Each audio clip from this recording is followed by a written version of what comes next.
बताएंगे audio video कैसी है। मनीष, फैजान, आशीष, राम बालक, पर्वत, करण, प्रिंस, आदर्श, विशाह, प्रदीप कुमार, करण श्रीवास्तव, तो बहुत बहुत नमस्कार। जो बच्चे मैं देख पा रहे हैं, सुन पा रहे हैं, ये बच्चे अगर यूट्यूब फॉर्मेट में क्यों है पता नहीं भाई, क्यों है, कई बार इंटरफेस आता है ऐसे।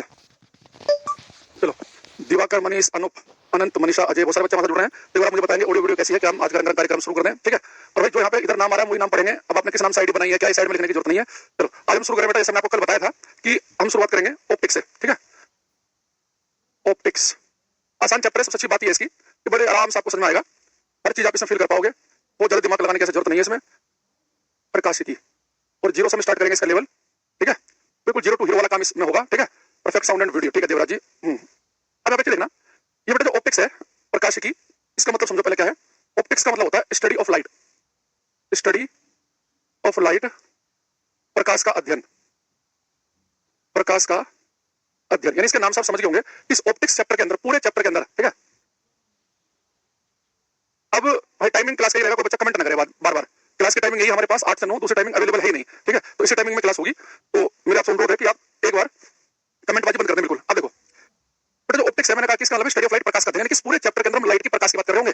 जैसे अगर आपको याद हो 10th क्लास में ऑप्टिक्स हमारे यहाँ पे था, तो 10th क्लास में क्या पढ़ते थे ऑप्टिक्स में, प्रकाश के चैप्टर में, कि प्रकाश का परावर्तन, रिफ्लेक्शन ऑफ लाइट, प्रकाश का अपवर्तन, रिफ्रैक्शन, प्रकाश का परिकिरणन, स्कैटरिंग, टोटल इंटरनल रिफ्लेक्शन, पूर्ण आंतरिक परावर्तन। तो जितनी बातें आपने ऐसे सुनी है प्रकाश के बारे में, उसका अपवर्तन हो, परावर्तन हो, परिकिरणन हो, पूर्ण आंतरिक परावर्तन हो, रेनबो, इंद्रधनुष हो, ये सारी की सारी बातें इस चैप्टर के अंदर ही आएंगी। तो ऑप्टिक्स चैप्टर में लाइट से जुड़ी हुई, प्रकाश से जुड़ी बातें क्लास के अंदर की जाएंगी, ठीक है। अब यहाँ पर इसमें सबसे पहले हम लिखेंगे जो पहला टॉपिक हमारे पास में, luminous objects. Luminous objects Hindi में हम कहते हैं प्रदीप्त वस्तुएं। लुमिनियस ऑब्जेक्ट्स, प्रदीप्त वस्तुएं। देखो बेटा दो तरह की वस्तुएं इस क्लास में पढ़नी है। एक करनी है कि लुमिनियस ऑब्जेक्ट, प्रदीप्त वस्तुओं के बारे में बात करेंगे। एक हम पढ़ेंगे नॉन लुमिनियस ऑब्जेक्ट्स, अप्रदीप्त वस्तुएं। मैं बीच में क्वेश्चन पूछूंगा, तब आपको कमेंट करना है। गुड मॉर्निंग वगैरह में सबके देख लिए हैं, बहुत बहुत धन्यवाद, आप सभी आए। क्या देखो लुमिनियस ऑब्जेक्ट हम फिजिक्स में किसे कहेंगे, ऑप्टिक्स चैप्टर में। और नॉन लुमिनियस, अप्रदीप्त, मैं नेक्स्ट पेज पर लिख देता हूं। एक हम पढ़ेंगे इसके बाद में non luminous, non luminous objects, अप्रदीप्त वस्तुएं। इस चैप्टर की शुरुआत जो है इन दो बेसिक से डेफिनेशन के साथ करते हैं हम। अप्रदीप्त वस्तुएं, बेटा लुमिनियस ऑब्जेक्ट वो हैं, बस एक लाइन दिमाग में रखना, आप चीजों को इजीली समझ जाएंगे। कि अगर मैं आपसे कहूं कि लुमिनियस ऑब्जेक्ट, प्रदीप्त वस्तुएं हैं जिनके पास खुद का प्रकाश हो, जो अपने अंदर से खुद प्रकाश फेंक के मारती हो। सबसे बड़ा एग्जांपल है इसमें लाइट, प्रकाश जो खुद से फेंक के मारती है। सन, सूर्य, वही सूर्य देवता जो है उनके अंदर से लाइट निकल रही है, प्रकाश निकल रहा है, तो सूर्य लुमिनियस ऑब्जेक्ट है। सूर्य की तरह जो अन्य तारे हैं जो हमें रात में दिखते हैं, वो सभी खुद से प्रकाश फेंक के मार रहे हैं, यानी कि वो भी लुमिनियस है। अच्छा, इसके अलावा जैसे मैंने आपसे कहा कि बल्ब हो गया, तो बल्ब भी खुद से लाइट प्रकाश फेंक के मारता है, वो भी लुमिनियस ऑब्जेक्ट हो गया। तो कैंडल अगर जल रही है वो भी लुमिनियस है। तो हर एक वो वस्तु जो खुद से प्रकाश फेंक के मारती हो, उसे हम कहते हैं लुमिनियस प्रदीप्त वस्तुएं। तो आप लिखेंगे लुमिनियस ऑब्जेक्ट में, luminous objects, luminous objects are those which have their own light, which have their own light। Hindi में लिखेंगे प्रदीप्त वस्तुएं, प्रदीप्त वस्तुएं वह हैं जिनके पास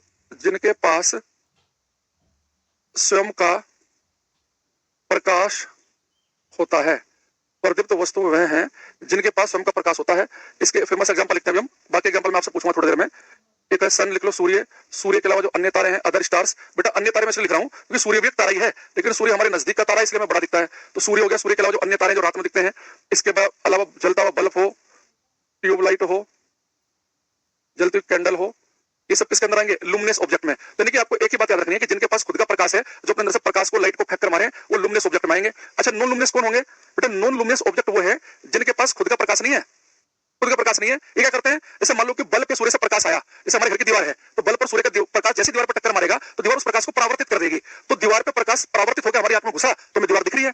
तो हमारे घर में जितनी भी चीजें हैं, दीवार हो, कपड़े हो, किताब कॉपी हो, टेबल हो, चेयर हो, इनके अंदर से प्रकाश निकल नहीं रहा है, ये लुमिनियस नहीं है, ये प्रदीप्त वस्तु नहीं है। ये हमारे घर में क्या कर रही है, सूर्य या बल्ब के प्रकाश को रिफ्लेक्ट, परावर्तित कर रही है। तो वो वस्तुएं जिनके पास खुद का प्रकाश नहीं है, जो कि किसी लुमिनियस ऑब्जेक्ट से, प्रदीप्त वस्तु से, बल्ब या सूर्य से आने वाले प्रकाश को रिफ्लेक्ट, परावर्तित करें, उसे हम क्या कहेंगे, उसे हम कहेंगे नॉन लुमिनियस ऑब्जेक्ट। तो इसमें लिखेंगे हम non luminous objects are those which reflect light, coming from luminous objects। Hindi में लिखेंगे अप्रदीप्त वस्तुएं वह हैं, अप्रदीप्त वस्तुएं वह हैं जो प्रदीप्त वस्तुओं से आने वाले प्रकाश को परावर्तित करती हैं। अप्रदीप्त वस्तुएं कौन सी हैं? जो प्रदीप्त वस्तु से, यानी कि बल्ब या सूर्य से आने वाले प्रकाश को परावर्तित करे, जिनके पास खुद का प्रकाश ना हो, जैसे कि टेबल, चेयर, लिख लो, घर में मान लो बुक्स रखी हैं, किताबें रखी हैं। इसके अलावा आप लिख सकते हैं इसके अंदर वॉल्स, दीवारें, ये सब किसमें आएंगे? नॉन लुमिनस ऑब्जेक्ट में। तो अब देखते हैं पेपर में क्या आएगा। अब उस पर आते हैं हम। देखो, अभी तक एक तो आपसे बेटा पेपर में डेफिनेशन पूछी गई है कि वो वस्तुएं जिनके पास खुद का प्रकाश होता है वो प्रदीप्त वस्तु होती हैं, वो वस्तु जिनके पास खुद का प्रकाश नहीं है, जो प्रकाश को परावर्तित करते हैं, वो अप्रदीप्त वस्तुएं हैं। लेकिन इससे ज्यादा इंपॉर्टेंट है पेपर में एग्जांपल। जैसे अगर मैं आपसे पूछूं कि मून, चांद का बड़ा फेमस एग्जांपल है कि मून को लुमिनियस में रखें कि नॉन लुमिनियस में, आपको क्या लगता है कि चांद जो है वो प्रदीप्त वस्तु है कि अप्रदीप्त है? ये आप बताओ, कौन सा एग्जाम कवर होगा, कौन सा नहीं हम पहली क्लास में बता चुके हैं, उस पहली क्लास को देखकर आओ, ठीक है? अच्छा, आगे देखना बेटा, मून की अगर हम बात करें कि मून लुमिनस में लिखे कि नॉन लुमिनस में, से बहुत सारे आंसर मेरे पास में आए। धीरज का, आमिर, पंकज, प्रदीप, नीलेश, डीके, अश्विन, एस कुमार, बिहारी, बहुत सारे बच्चे लिख रहे हैं। लगभग लगभग पूरी क्लास का आंसर सही है। भाई मून जो है, चांद जो है, भाई वो लुमिनस नहीं है, प्रदीप्त नहीं है। मून जो है सूर्य की तरफ प्रकाश थोड़ी ना फेंक के मार रहा है। अभी आपको पता है कि भारत का चंद्रयान जो है वो मून के ऊपर उतरा, तो जो मून है वो तो केवल मिट्टी, गड्ढे, पत्थर है उसमें, तो जो धरती पे है, तो ऐसे वहां पर भी थे। तो मून जो है लुमिनस नहीं है, खुद से प्रकाश नहीं फेंकता। मून क्या करता है? सूर्य से आने वाले प्रकाश को रिफ्लेक्ट, परावर्तित करता है। अच्छा, मून का साइज बड़ा है, वो सूर्य से आने वाले ज्यादा प्रकाश को परावर्तित करेगा, वो परावर्तित प्रकाश ज्यादा हमारी आंख में पहुंचेगा, इसलिए मून हमें ज्यादा चमकता हुआ दिखता है। तो मून बहुत ग्लो करता हुआ दिखता है क्योंकि मून ज्यादा प्रकाश को रिफ्लेक्ट कर रहा है, क्योंकि साइज बड़ा है। तो मून जो है, इसको ध्यान समझना कि मून जो है वो नॉन लुमिनस में आएगा, अप्रदीप्त वस्तु में आएगा। ऐसे ही पेपर में तो मून का एग्जांपल पूछता है, या पूछता है प्लैनेट्स, ग्रह का। जो हमारे सोलर सिस्टम में, हमारे सौर मंडल में जितने भी ग्रह, चाहे वो धरती हो, चाहे बृहस्पति ग्रह हो, मंगल हो, बुध हो, इन सबके पास खुद का प्रकाश नहीं है, ये भी सूर्य से आने वाले प्रकाश को रिसीव करते हैं, तो सभी नॉन लुमिनस ऑब्जेक्ट हैं। तो पेपर में प्लैनेट्स आ जाए, ये भी अप्रदीप्त वस्तुओं में आएंगे, ठीक है? तो प्लैनेट्स जैसे कि for example Mars, Mangal, Jupiter, Brihaspati ग्रह एक्सेट्रा। तो पेपर में अगर आपसे पूछे कि बृहस्पति ग्रह किसका एग्जांपल है, हम बोलेंगे नॉन लुमिनस का। मार्स, मंगल किसका एग्जांपल है? कोई सा भी ग्रह आ जाए वो अप्रदीप्त वस्तु में आएगा। अच्छा, ऐसे अगर मैं आपसे पूछूं, एक फेमस एग्जांपल और आता है, जैसे हमारे क्षेत्र में उसे कहते हैं पटबीजना, कुछ जगहों से कहते हैं जुगनू, इंग्लिश में कहते हैं फायर फ्लाई। तो जो पटबीजना होता है, जुगनू जो रात को चमकता है, वो किस में आएगा? ठीक है, नोट साथ के साथ ही बनाने हैं भाई, और क्या? हाँ, जुगनू लिखा देवराज ने कि जुगनू जो है खुद से प्रकाश पैदा कर रहा है, इसके अंदर एक केमिकल रिएक्शन होती है, तो जुगनू जो है ये खुद से प्रकाश पैदा करता है। तो जुगनू जो है फायर फ्लाई, ये किसके अंदर आएगा? जुगनू आएगा लुमिनस ऑब्जेक्ट में। तो सबसे पहले जब भी मैं कोई सी भी क्लास में पढ़ाता हूं, ऑप्टिक्स स्टार्ट करते हैं हम, तो बहुत ही आसान एक डेफिनेशन से हम स्टार्ट कर रहे हैं, दो से। मैं दोबारा एक बार आपको बता देता हूं कि एक तो भाई आपको टाइम से क्लास में आना जरूरी है। 8 बजे की क्लास में बहुत सारे बच्चे 8:10 पे, 8:12 पे आकर बोलते हैं good morning, good morning, good morning, और फिर वो जज भी करते हैं कि उन्हें समझ में आ रहा है कि नहीं आ रहा है। 10 मिनट की चीजें उनकी निकल चुकी हैं, तो क्लास को बाद में देखा करें। और एक चलती हुई क्लास में फालतू के क्वेश्चन, टाइम मैनेजमेंट कैसे करें, मुझे मोटिवेट कर दो, ये कर दो। मेरी क्लास में मेरा आपसे हाथ जोड़कर अनुरोध है, फिजिक्स के अलावा कोई बात ना करो, ना किसी और दूसरे सब्जेक्ट की, ना कोई कॉल सेंटर नहीं है कि आप सारी क्वेरी यहीं पे पूछो। और दूसरा ये कि कैसे नोट्स बनाए करें, आप बड़े हो चुके हो, बच्चे नहीं हो, जो जैसे पढ़ाया जा रहा है साथ साथ लिखते चले जाओ, यही नोट्स हैं, ठीक है? अच्छा, अब मैंने आपसे क्या कहा कि लुमिनस ऑब्जेक्ट में ये हो गया और नॉन लुमिनस में ये। लेकिन जैसे मैंने यहाँ पे अप्रदीप्त वस्तु लिखा, तो मैंने क्या लिखा कि अप्रदीप्त वस्तु वह है जो प्रदीप्त वस्तु से आने वाले प्रकाश को परावर्तित करती है, रिफ्लेक्ट करती है। तो बेटा इस परावर्तन शब्द को हम समझेंगे क्लास में। अब यहाँ क्या लिखा? Non luminous objects are those which reflect light. ये बेटा जो लाइट को रिफ्लेक्ट करे, तो हम क्लास में समझेंगे इस रिफ्लेक्ट करने का परावर्तन का मतलब है क्या। अब इस बात हम पेपर में डालेंगे हम, रिफ्लेक्शन ऑफ लाइट, प्रकाश का परावर्तन, रिफ्लेक्शन ऑफ लाइट, प्रकाश का परावर्तन। देखो पहले प्रकाश का परावर्तन छोड़ो, खाली परावर्तन शब्द को हम समझते हैं। देखो परावर्तन क्या होता है? रिफ्लेक्शन। अगर आपने बचपन में क्रिकेट खेला हो तो 99% चांस है कि आपने भी वो काम किया हो जो हमने किया जब हम छोटे थे। हम करते क्या थे बचपन में, जैसे मान लो कोई दीवार है और हम फील्डिंग की हमें जैसे प्रैक्टिस करनी है, कैच की प्रैक्टिस करनी है, तो बचपन में क्या करते थे, एक बॉल लेते थे और बॉल ऐसे दीवार में फेंक के मारते थे। हमारे घर के सामने के जैन साहब थे, तो वो जब घर पर नहीं रहते थे, ताला लटका रहता था, तो हम क्या करते थे, उनकी दीवार पे ऐसे बॉल मारी, हमारे पास आई, बॉल फेंक के मारी, हमारे पास आई, तो हम कहते थे कि बॉल रिफ्लेक्ट हो रही है, परावर्तित। तो बॉल जो है वो रिफ्लेक्ट हो रही है, परावर्तित हो रही है। इसका मतलब क्या था कि जिधर से बॉल गई, अगर बॉल टक्कर मारकर उसी तरफ वापस आए, तो जिधर से बॉल गई है अगर बॉल टकराकर उसी तरफ वापस आए, तो सब कहते थे कि बॉल रिफ्लेक्ट हो रही है। इन रिफ्लेक्ट शब्द, परावर्तन शब्द हम कब यूज करते हैं कि कोई चीज जिस तरफ से गई और किसी सरफेस पे, किसी सतह पे टक्कर मारकर उसी तरफ आ जाए, वो रिफ्लेक्शन है। या बॉल को आप ऐसे छोड़ दो, फर्श पे टक्कर मारेगी, आपके हाथ में वापस आएगी, तो इसलिए हम कहेंगे रिफ्लेक्शन। लेकिन ये बॉल रिफ्लेक्ट कर रही है कि दीवार पे टक्कर मार के आपकी तरफ वापस आई, टक्कर मार के फर्श पे आपके हाथ में वापस आई। बेटा यही काम अगर लाइट प्रकाश कर दे, मान लो कि आपने टॉर्च जलाई और ये प्रकाश किसी दीवार पर टकराया और आपके पास वापस आया, तो प्रकाश जिधर से गया है अगर प्रकाश टक्कर मारकर उसी तरफ वापस आ जाए, तो किसका परावर्तन हो जाएगा? ये बॉल की तरफ प्रकाश का परावर्तन हो जाएगा। लेकिन परावर्तन समझने के लिए अब आप कभी ट्रांसपेरेंट, पारदर्शी वस्तु मत ले लेना। दिक्कत क्या, अगर आप ट्रांसपेरेंट वस्तु लोगे, जैसे आप एक कांच की प्लेट ले लोगे, तो दिक्कत क्या होगी, जैसे लाइट जाएगी ना, तो ट्रांसपेरेंट चीजों के अंदर से लाइट गुजर जाती है, तो कांच की प्लेट पर लाइट टक्कर मार के हल्की सी रिफ्लेक्ट होगी, ज्यादातर लाइट उसके अंदर से गुजर जाएगी। तो पारदर्शी वस्तु नहीं ले सकते हम, ट्रांसपेरेंट। तो आप कहोगे सर अपारदर्शी ले लो, ओपेक ले लो। तो अपारदर्शी में दीवार भी मत ले लेना, क्योंकि लाइट जाएगी दीवार पर टक्कर मार के थोड़ी सी रिफ्लेक्ट होगी, बहुत सारा पार्ट दीवार उसका एब्जॉर्ब अवशोषित कर लेगी। यानी पारदर्शी वस्तुओं के साथ दिक्कत क्या है कि उनके अंदर से लाइट गुजर जाती है, अपारदर्शी के साथ दिक्कत क्या है कि वो लाइट को एब्जॉर्ब कर लेती है।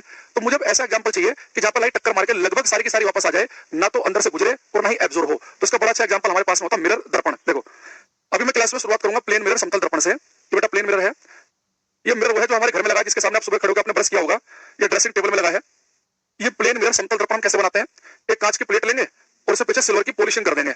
अब जैसे बेटा आप सिल्वर का लेप कर देंगे इसमें, तो इससे क्या होगा कि सिल्वर का लेप करते ही एक तो अपारदर्शी हो जाएगा। कांच की जो प्लेट ट्रांसपेरेंट थी, सिल्वर का लेप करने से अपारदर्शी हो गई।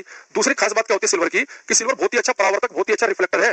तो जो भी लाइट इसके ऊपर जाकर टकराएगी, सिल्वर सरफेस सारा का सारा प्रकाश रिफ्लेक्ट कर देगी। तो हमारे पास बन गया सिल्वर सरफेस, ठीक है। तो हमारे पास सिल्वर सरफेस हो गया, यानी कि आपने इसे सिल्वर का लेप कर दिया यहाँ पे, ठीक। अब यहाँ पे हम समझेंगे प्रकाश के परावर्तन को। अब बेटा मान लो मैंने ऐसा प्रकाश छोड़ा, तो जो प्रकाश की जो किरण जाकर टकराएगी, इस सबको आपको याद होगा कि जो प्रकाश की किरण जाकर टकराती है उसे हम कहते हैं इंसिडेंट रे, आपतित किरण।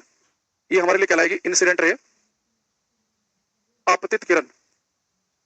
देखो बेटा जो किरण है ना, एक्चुअली जब भी आपको लाइट को शो करना होगा बोर्ड पर, तो प्रकाश को कैसे शो करोगे? तो मैं जो यहाँ पे लाइन बना रहा हूँ, ये लाइन एक तो आपको ये बता रही है कि प्रकाश सीधी रेखा में चलता है, दूसरे एरो जो है ना तीर का निशान बना रहा है कि प्रकाश की डायरेक्शन ये है। तो जो प्रकाश आया, ध्यान रखना, जब भी मैं इस क्लास में आपतित किरण कहूंगा, समझ जाना कि वो किरण जो मिरर पे जाकर टक्कर मारेगी, जो सरफेस पे जाकर टकराएगी, ये आपतित किरण है। अब यहाँ पे लाइट टकराएगी और टकराने के बाद वापस आ जाएगी इसी तरफ जिधर से मैं छोड़ा था इसे। तो हमारे पास में जो है, ये हमारे पास में रिफ्लेक्टेड रे, परावर्तित किरण, ये रिफ्लेक्टेड रे है, परावर्तित किरण है,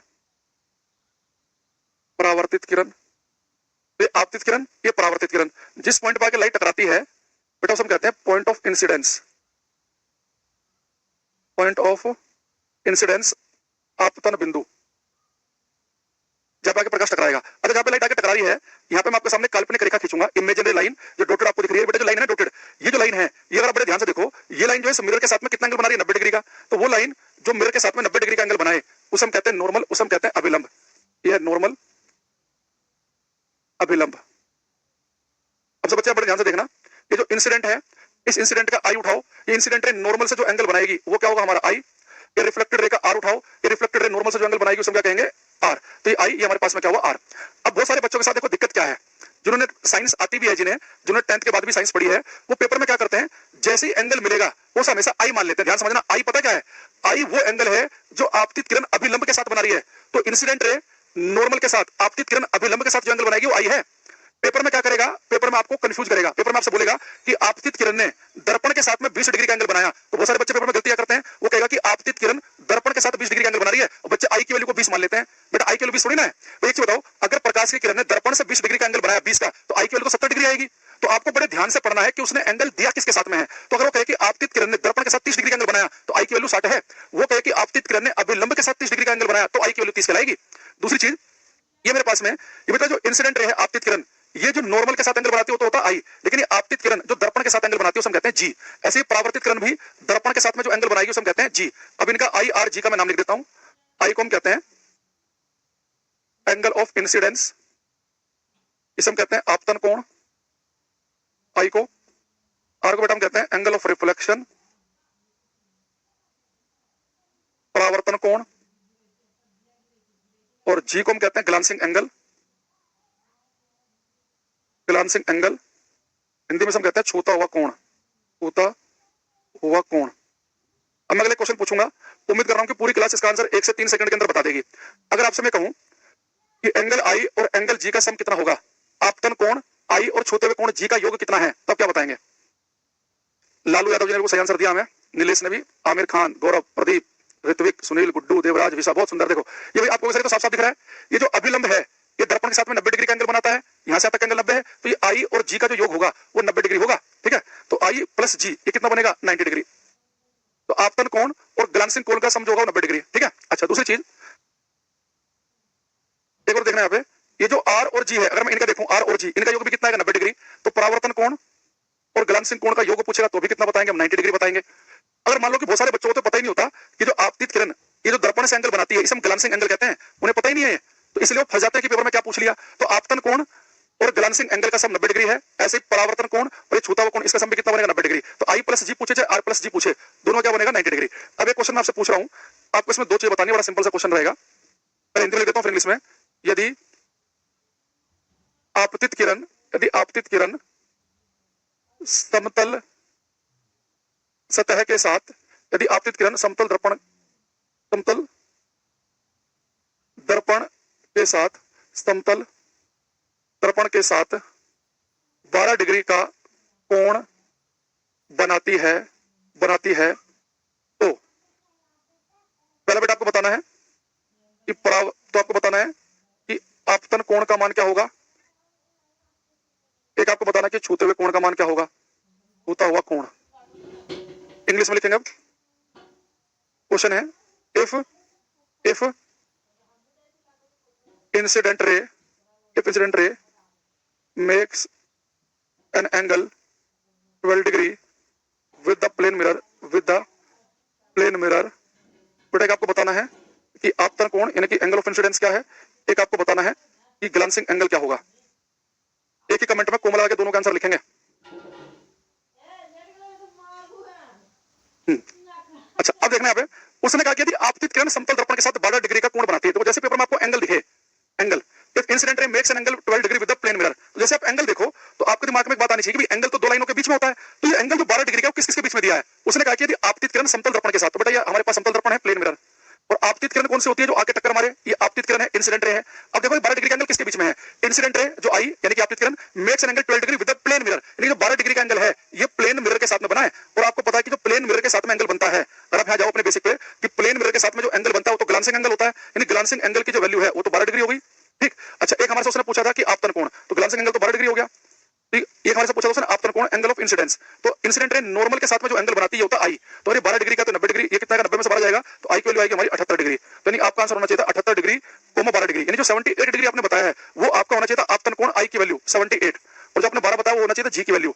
तो मुझे बताओ, क्या सब बच्चे जो शुरू से क्लास में जुड़े हुए हैं 8 बजे से, मैं उनकी बात कर रहा हूं, जो मुंह उठा के आ रहे हैं 8:20 पे 8:15 से हमारे से कोई मतलब नहीं है। ठीक है। अब मेरा क्वेश्चन ये है कि जब मैंने क्वेश्चन लिखा, क्या लिखते लिखते आप समझ गए कि आपतित किरण समतल दर्पण के साथ 12 डिग्री कोण बना रही है। क्या आपके दिमाग में डायग्राम बना कि आपतित किरण इंसिडेंट रे ने मिरर के साथ में एंगल बनाया, यानी कि जी की वैल्यू है 12 डिग्री, तो आई की वैल्यू 12 नहीं है, आई की वैल्यू 78 होगी। तो ये पहले 78 आई की वैल्यू निकालनी है आपको, और छोटे कोण की वैल्यू कितनी 12। ये काम आएगा आगे चल के। अशोक, सूरज, प्यारेलाल, शिवम, ठीक है, बहुत बढ़िया, गुड। यहाँ जाओ। अब यहाँ पे दोबारा से आते हैं।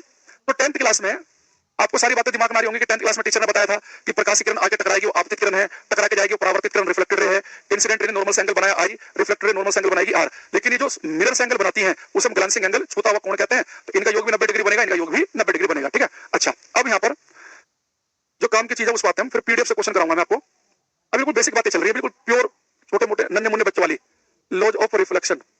अच्छा, एक समस्या और क्या बच्चों के साथ, एक बच्चे में देख रहा था, कह रहा जी बेसिक से पढ़ाओ। हर क्लास में 2-4 बच्चे होते हैं ऐसे, उन्होंने कहीं से सुन लिया है कि बेसिक से पढ़ना चाहिए, और उन्हें इस बात का मतलब ही नहीं पता कि बेसिक से पढ़ने का मतलब है क्या। अगर उनसे पूछो भाई बताओ बेसिक से पढ़ने का मतलब क्या है, अरे भाई बेसिक ही तो है ये। इससे और बेसिक क्या होगा कि हमने ऑप्टिक्स स्टार्ट किया तो हमने सबसे पहले ये बताया कि वो वस्तु जो खुद से प्रकाश फेंक दें, सूर्य हो गया, तारे हो गए, बल्ब हो गया, कैंडल हो गया, वो प्रदीप्त वस्तुएं हैं। जो खुद से प्रकाश नहीं फेंकती है, परावर्तित करती है, वो अप्रदीप्त नॉन लुमिनियस है। अभी सर और उन्हें पता ही नहीं कि बेसिक का मतलब क्या है, बस कहीं से सुन लिया है, क्लास में लगेंगे कमेंटबाजी करने हर 2 सेकंड के बाद, बेसिक से बताओ, बेसिक से पढ़ाओ, बेसिक से क्या है, बेसिक उन्हें पता ही नहीं है। अब मान लो आप इंग्लिश की क्लास ले रहे हो और टीचर को लिख दो जी बेसिक से पढ़ाओ, बेसिक से पढ़ाओ। अब टीचर को थोड़ी ना पता है कि आपको पहले एबीसीडी बतानी है, बेटा पहले आता है ए फॉर एप्पल होता है, फिर बी फॉर बॉल, फिर ऐसा थोड़ी ना बताएगा वो। अब कंपटीशन की तैयारी कर रहे हो, आप सोच रहे हो कि एबीसीडी भी क्लास में आकर सीख लूं मैं, वो तो बदतमीजी वाली बात हो गई। उनके चक्कर में जो बच्चा सिलेक्शन लेने वाला है ना, तो टीचर उन्हें पीछे नहीं छोड़ेगा। ये कोविड चाइल्ड है बच्चे। अब ऐसा हम किसी पे कमेंट तो नहीं कर रहे कि वो कोरोना टाइम क्या कौन से हैं, पर लेकिन बुद्धिहीन तो है ही। कोई बुरा मान जाए तो मान ही जाए। देखेंगे परावर्तन के नियम, भाई कंपटीशन का बच्चा होता है खतरनाक, उसे केवल क्या होता है, उसे कम एफर्ट लगाना पड़े, टीचर सारी बातें उसे बता दे, उसे पुराना सब कुछ याद आ जाए, और इतना सा टीचर बताए और इतनी इन्फॉर्मेशन खुद निकाल ले, ये होता है कॉम्पिटिटिव एग्जाम का बच्चा। देखो लॉज ऑफ रिफ्लेक्शन, परावर्तन के नियम। बेटा रिफ्लेक्शन का जो पहला नियम है ये बड़ा आसान है। यहाँ पे आपको 3 लाइनें दिख रही है, इंसिडेंट रे, आपतित किरण, रिफ्लेक्टेड रे, परावर्तित किरण, और ये दिख रहा है नॉर्मल अभिलंब। ये तीनों लाइनें जो है ना, ये हमेशा एक ही प्लेन में, एक ही तल में होती हैं। एक ही प्लेन, एक ही तल का मतलब पता क्या है, एक ही प्लेन का मतलब ये है, अगर इंसिडेंट रे, आपतित किरण इस बोर्ड से चिपक के आ रही है ना, तो रिफ्लेक्टेड रे भी बोर्ड से चिपक के ही जाएगी। ऐसा नहीं होगा कि इंसिडेंट रे है, ये बोर्ड से चिपक के आ गई, आपतित किरण तो, और रिफ्लेक्टेड रे बोर्ड से बाहर निकल गई, नहीं। ये अगर इंसिडेंट रे इस बोर्ड पर है तो रिफ्लेक्टेड रे भी इस बोर्ड के ऊपर ही होगी। देखो प्लेन का मतलब समझना, जैसे बेटा मैं आपके सामने यहाँ पे ये एक्स एक्सिस खींच दूंगा, एक्स एक्सिस हो गया, ये वाई हो गया, तो ये एक्स और वाई के बीच में जो है ना, ये इसे हम कहते हैं एक्स वाई प्लेन। ये हमारा कहलाता है एक्स और वाई एक्सिस के बीच में जो जगह दिख रही है आपको, ये इसे बोलते हैं X Y plane, X Y तल। तो incident ray x Y plane में है तो रिफ्लेक्टेड भी एक्स वाई प्लेन में होगी। ऐसा नहीं होगा कि इंसिडेंट रे तो एक्स वाई प्लेन में है और रिफ्लेक्टेड रे जेड एक्सिस की तरफ को आ जाए। तो ये तीनों की तीनों लाइनें एक्स एक ही प्लेन में होती हैं, यानी अगर मैं अपनी आंखें बंद करके ऐसे अपना हाथ करूं, अगर मेरा हाथ इंसिडेंट रे पे टच हो रहा है तो मेरा हाथ रिफ्लेक्टेड रे पे भी टच होगा और नॉर्मल पे भी। ये तीनों बिल्कुल एक ही प्लेन में होती है, एक ही तल में, ठीक है। अब यहाँ पे लिखेंगे हम रिफ्लेक्शन का पहला नियम, incident ray common normal and reflected ray all lie in a same plane at point of incidence, Hindi में लिखेंगे आपतित किरण कोमा अभिलंब और परावर्तित किरण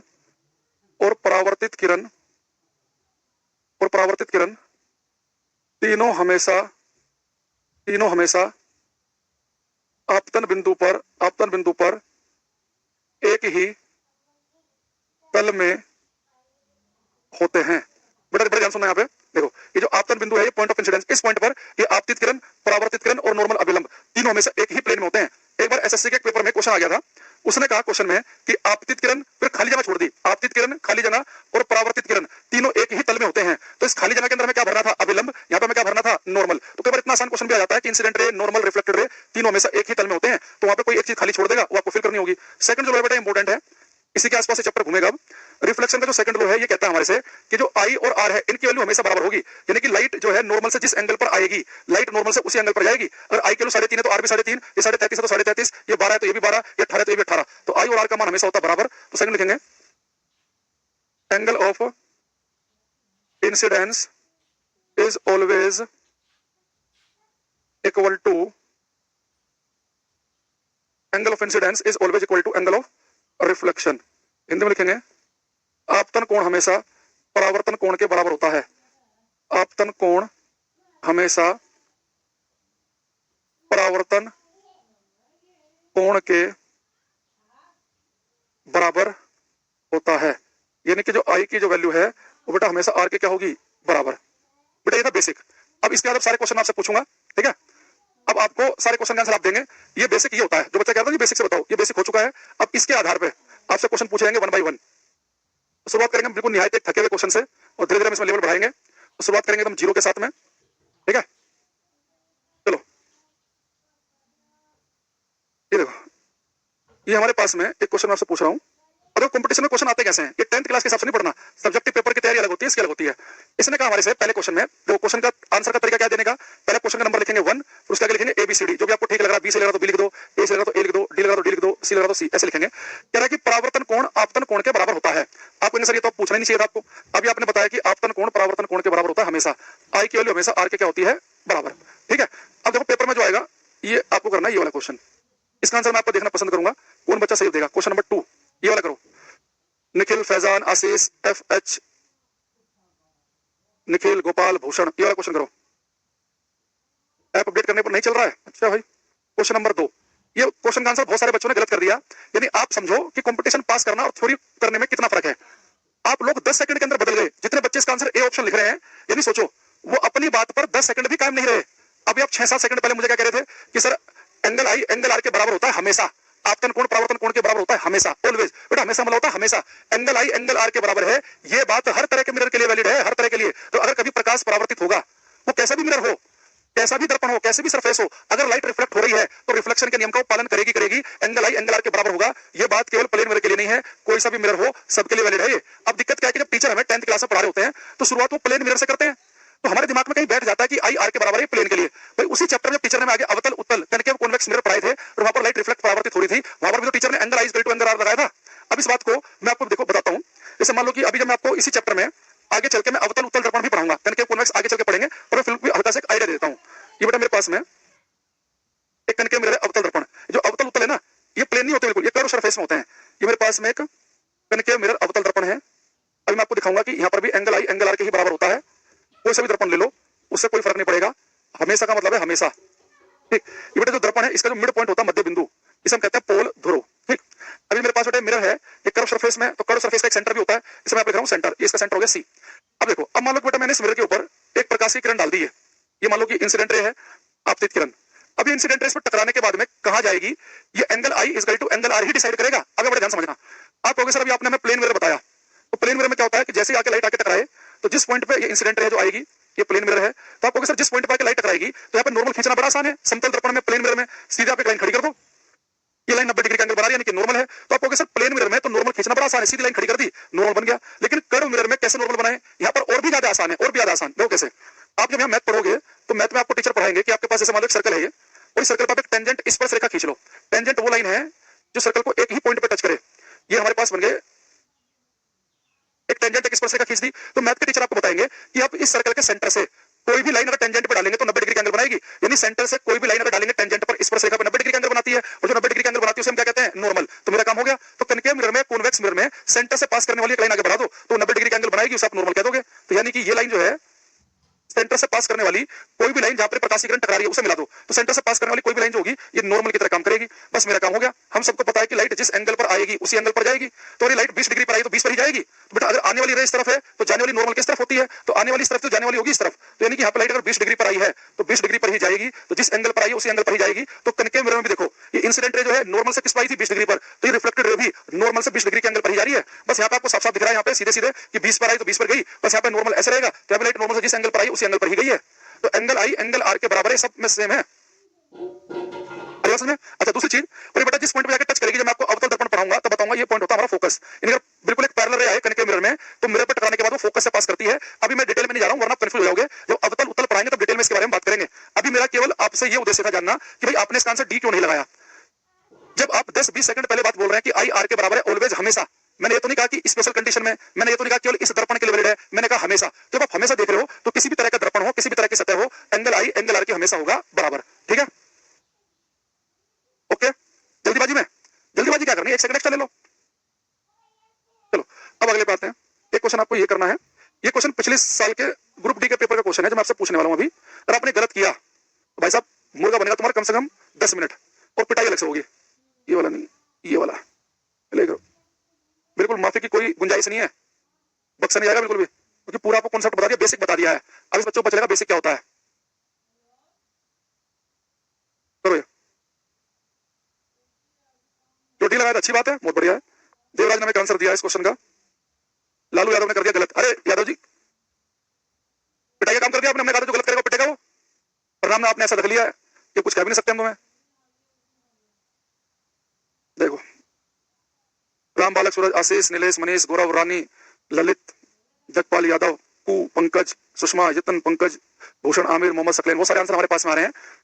जिस बच्चे ने इसका आंसर गलत दिया अब वो समझेगा कि उसका बेसिक कितना कमजोर है। जो उसे बताया गया उस समय वो चीज आसान लग रही थी, उसने ध्यान नहीं दिया है, इसलिए उसके हाथ पैर फूल रहे हैं। देखो सब कुछ उसने क्वेश्चन बताया तब भी आप गलत कर दे रहे हो। हिंदी वाले बच्चे ऐसे पढ़ना, इंग्लिश वालों की शुरुआत से ही है। कह रहा है कि एक आपतित किरण और समतल दर्पण के बीच कोण 30 डिग्री है, the angle between incident and plane mirror. तो बेटा जो एंगल दिया आपको 30 डिग्री का, उसने किसके बीच में दिया, पहले ध्यान से पढ़ो कि एंगल किसके बीच में है। इंसिडेंट रे, आपतित किरण और प्लेन मिरर के बीच में 30 डिग्री का कोण है। तो जो आपको एंगल दिया ना 30 डिग्री, ये आई नहीं है, ये तो जी की वैल्यू है, ग्लांसिंग एंगल है तो 30 डिग्री। अब पूछ क्या रहा है, टोटल एंगल बताना है इंसिडेंट रे और रिफ्लेक्टेड रे के बीच का। तो इंसिडेंट रे और रिफ्लेक्टेड रे के बीच का टोटल एंगल बताना है। बेटा आपतित किरण ये है, परावर्तित किरण ये है। अब यहाँ पे नॉर्मल खींच लो। अगर ये इंसिडेंट रे ने आपतित किरण मिरर से 30 डिग्री का एंगल बनाया तो नॉर्मल से कितना बनेगा 60। अगर आई की वैल्यू 60 है तो आर की भी कितनी होगी 60। तो पूछा क्या उसने हमारे से, उसने पूछा है कि आपतित किरण और परावर्तित किरण, इंसिडेंट रे और रिफ्लेक्टेड रे के बीच का टोटल एंगल क्या बन जाएगा, 60 और 60 120। तो जिनका आंसर 120 है उनका ठीक है, बाकी सब तुक्केबाज हैं। जो सी आंसर बता रहे हैं रवि कुमार प्रभाकर गलत है इनका, प्रिंस कुमार का गलत है, मोनिका कुमारी का भी गलत है।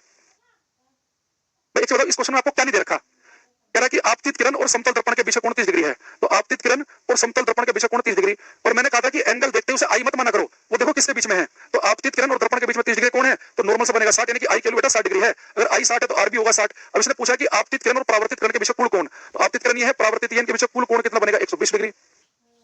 कर दिया, कब एकदम जीरो कर दिया सारा मामला है। 60-60 बताए जा रहे हैं। मैं बोल रहा हूं तुम्हें डांट फटकार ना लगाई जाए तो तुम क्या ही करोगे।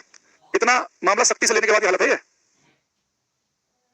एक टोटल नहीं किए। अच्छा एक बार क्या होता है, जब हम क्वेश्चन पढ़ते हैं ना हम अपने आप से आइडिया लगा लेते हैं कि अच्छा ये दे रखा है, ये पूछा है, भाई जो दिया है जो पूछा वो क्वेश्चन में देखा करो कि उसने पूछा है कि आपतित और परावर्तित के बीच का कुल कोण, तो आपतित किरण ये है, परावर्तित इनके बीच का कुल कोण पूछ रहा है वो, है ना। एक अगला बताएंगे आप, एक केस देखेंगे। अगर मैं आपसे कहूं बेटा हमारे पास में ये एक प्लेन मिरर है, समतल दर्पण, और समतल दर्पण के ऊपर मैंने एक प्रकाशीकरण छोड़ी। जो प्रकाशीकरण जाएगी वो इंसिडेंट रे, आपतित किरण, जो प्रकाशीकरण समतल दर्पण में छोड़ी, ये समतल दर्पण से 90 डिग्री का एंगल बना रही है। तो बेटा अगर प्रकाश की किरण समतल दर्पण से 90 डिग्री का एंगल बनाते हुए टकरा रही हो, इस केस को हम बोलते हैं नॉर्मल इंसिडेंस। नॉर्मल यानी कि 90 डिग्री का कोण बनाते हुए टकराना, नॉर्मल इंसिडेंस, लंबवत आपतन। तो मेरा क्वेश्चन आपसे यह है कि अगर प्रकाश की किरण समतल दर्पण से 90 डिग्री के कोण पर टकरा रही है, तो आपको बताना कि इस केस में एंगल ऑफ रिफ्लेक्शन, परावर्तन कोण का मान क्या होगा। आर के लिए बताओ।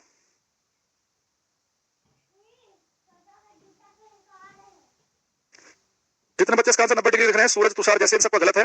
जो जीरो लिख रहे हैं, रवि, नवीन जैसे बच्चे, कुछ एस कुमार, उनका ठीक है।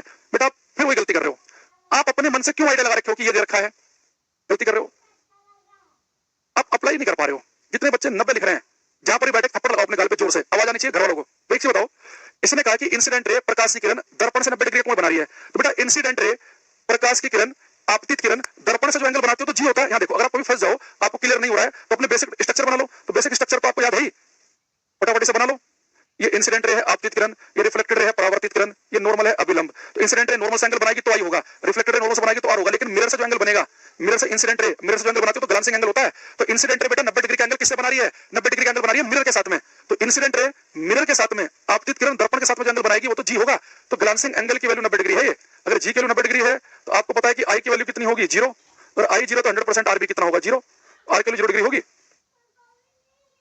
दूसरी बात यहाँ पे चीज और देखना, इस बात को आप ऐसे समझो, बेटा जो इंसिडेंट रे है ये 90 डिग्री का एंगल बना रही है। आपको सर नॉर्मल भी तो 90 डिग्री का एंगल बनाता है, फिर नॉर्मल भी 90 डिग्री का एंगल बनाता है, इंसिडेंट रे भी 90 डिग्री का एंगल बना रही है। तो फिर इंसिडेंट रे भी दर्पण से 90 डिग्री एंगल बना रही है, नॉर्मल भी। तो इंसिडेंट रे नॉर्मल के बीच में तो कोई एंगल है ही नहीं। तो इंसिडेंट रे नॉर्मल के बीच में जो एंगल होता है आई, और यहाँ पे इंसिडेंट रे आपतित किरण और अभिलंब के बीच में तो कोई एंगल है ही नहीं। ये भी 90 डिग्री एंगल बना रही है, नॉर्मल भी 90 डिग्री एंगल बनाता है। तो आई की वैल्यू 0, और आई 0 तो आर भी 0 होगा। आर की वैल्यू 0 का मतलब पता क्या है कि अगर इंसिडेंट रे आपतित किरण कभी दर्पण पे बिल्कुल 90 डिग्री का एंगल बना के टक्कर मारे, तो टकराकर उसी पाथ पर वापस लौट जाएगी। तो अगर कभी ऐसा हो, ये मेरे पास में ये मिरर है और इस मिरर के ऊपर प्रकाश की किरण बिल्कुल परपेंडिकुलर 90 डिग्री का एंगल बना के टकराए, तो रिफ्लेक्टेड रे उसी पाथ पर वापस लौटेगी। ये नॉर्मल इंसिडेंस है। लंबवत आपतन, कभी प्रकाश 90 डिग्री के कोण पर टक्कर मारता है तो उसी मार्ग पर लौट आता है। ये क्वेश्चन पेपर में ऐसे पूछा गया, करना है इस बार तो कर दोगे तुम। पंकज कह रहे फिगर से डायरेक्ट समझ आ रहा। भाई सबकी बात कर रहे हैं, मैं सब बच्चों को साथ लेके चलना है, सब तुम्हारे ऐसे ज्ञानी थोड़े ना है।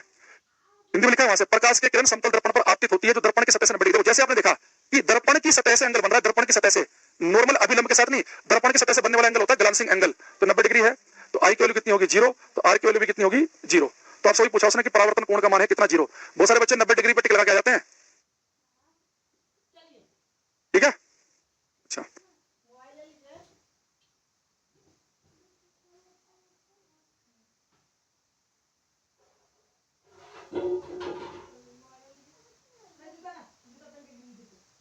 ये करो।